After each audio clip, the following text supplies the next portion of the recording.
Hello everybody, welcome back to a brand new video.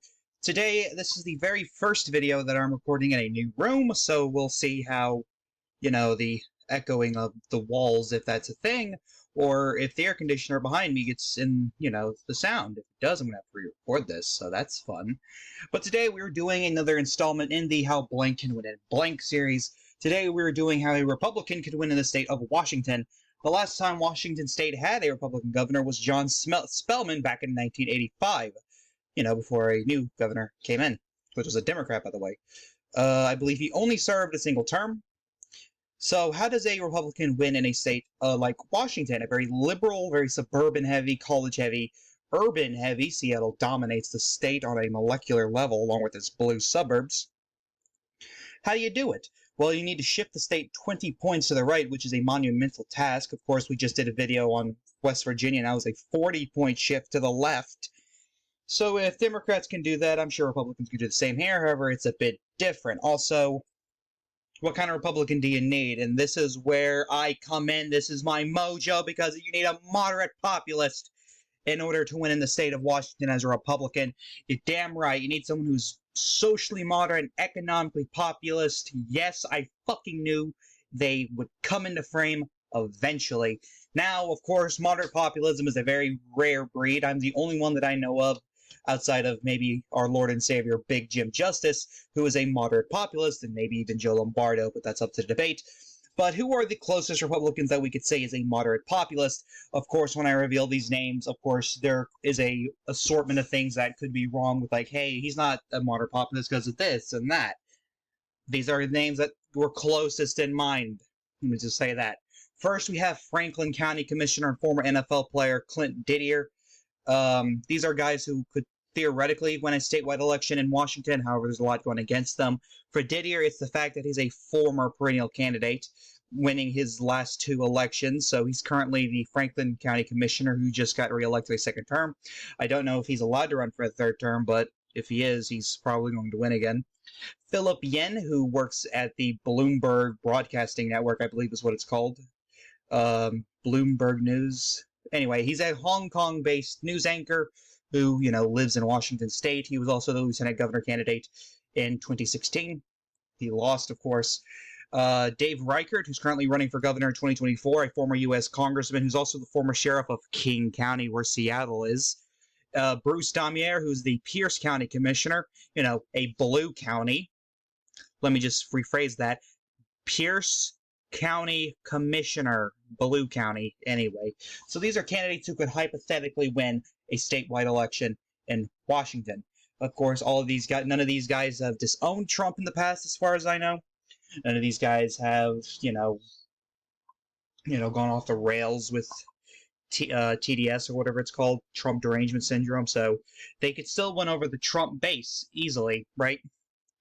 So what's the strategy heading into this hypothetical election? Well, first off, we need to take a look at the last governor's election, which was 2020, where Jay Inslee, yes, that Jay Inslee, the guy who I'm going to assume caused Washington to be so climate change aware, which it's a good thing. I believe climate change is an actual thing, probably not as much as a Democrat does, but still.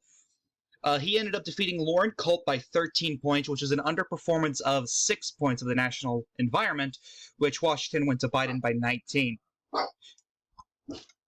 I am so sorry about that. But, yes, Inslee underperformed Biden by around 6 percentage points against Loren Culp, which, granted, this was before Loren Culp became an election truther, but still, Loren Culp, who even then was considered very right-wing, so he underperformed against him. And Loren Culp had no name recognition outside of being a sheriff, which probably helped him a little bit, honestly. But, yeah. So Washington has this weird way of their incumbents underperforming, their Democrat ones especially, probably because they don't do well with ancestral Democrats, or Republicans do well with ancestral Republicans, one of the two.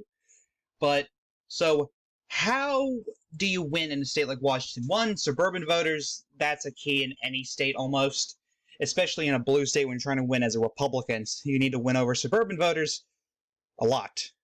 A lot. You also need to max out in Seattle. I'm pretty sure Seattle has a Republican commissioner or Republican attorney, like Seattle district attorney, who got elected. There was something in like 2021, 2022 where a Republican won citywide in Seattle. So probably get in with her, because I'm pretty sure it was a female.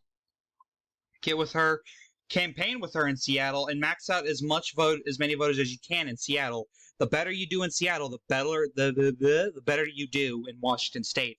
Also, you need to be a liberal on climate change. Probably not a progressive on climate change, but a moderate liberal on climate change.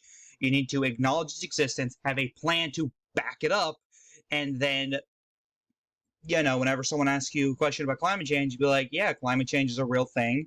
And, you can be like, I think some things are human caused and other things are, natural, like rising sea levels, that's a natural thing. However, we should prepare for it, etc. Also, you need to be a populist on economics. You need to be a protectionist. You need to be a pro small business mindset.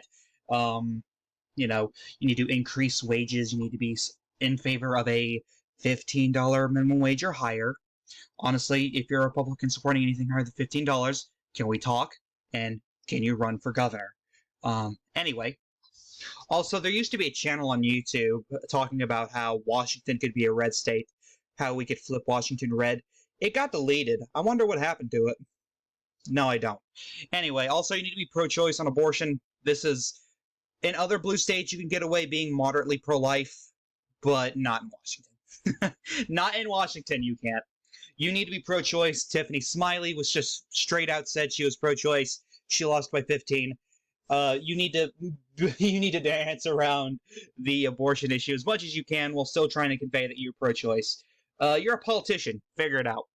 Also, you need to be tough on crime. Scratch that. Strong on crime. If you're tough on crime, you're losing Democrat voters. If you're strong on violent crime, like Joe Lombardo in Nevada, then you're good. You're set.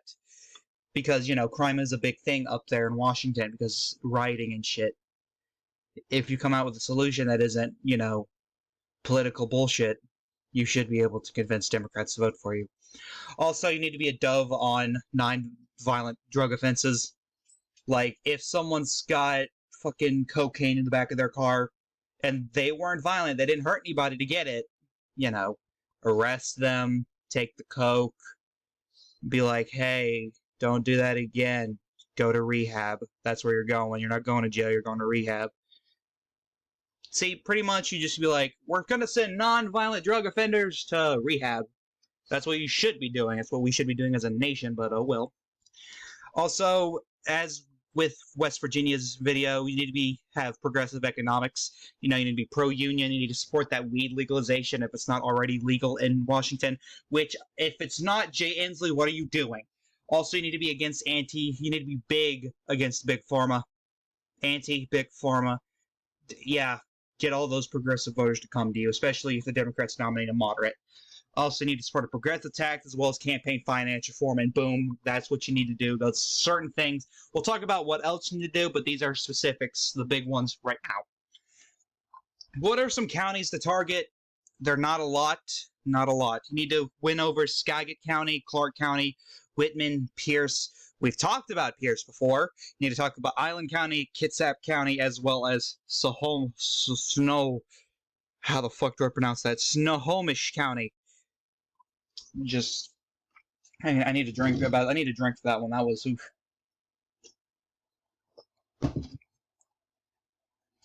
Sorry about that. That was a terrible pronunciation of that. I am so sorry. But these are counties you need to target. And what do you need to do what else do you need to do in order to win these counties? Because obviously the things that I said before, it's not just going to magically flip 7 counties like that. What else do you need to do? You need to create inroads with college suburbs. Washington State has a lot of college suburbs, a lot of colleges.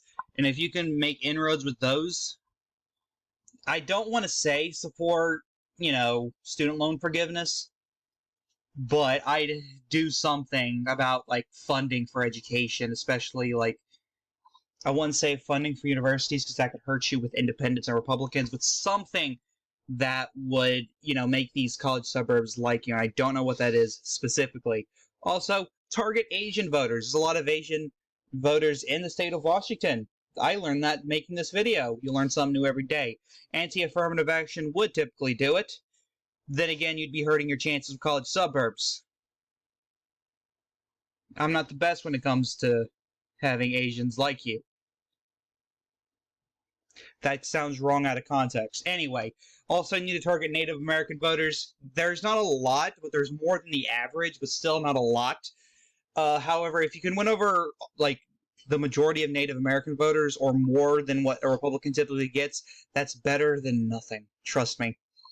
And you do that by talking about these next three issues: crime, the economy, poverty. Yes, poverty in Washington state is, oh my god, like 8-9% right now. So if you focus on poverty as a top issue in your campaign, you are going to do fucking wonders in the state of Washington. Also, target white suburban women. Also, you need to disassociate with the GOP presidential nominee, not like, oh, I will not vote for them. No, just don't talk about them. Every time it is mentioned to you, say, not really worried about it. I'm focused on the campaign, like Lee Zeldin, like Glenn Youngkin. Like, you make the campaign all about the people, about the issues the people care about. And if you're on a debate stage, similar to in New York, where Zeldin was trying to do that, and Kathy Hochul kept mentioning Trump, Trump, Trump, Trump, Trump, look what happened. So, thank you guys so much for watching. I hope you enjoyed this video. Don't forget to like, comment, and subscribe. This is the Caddick One saying, peace.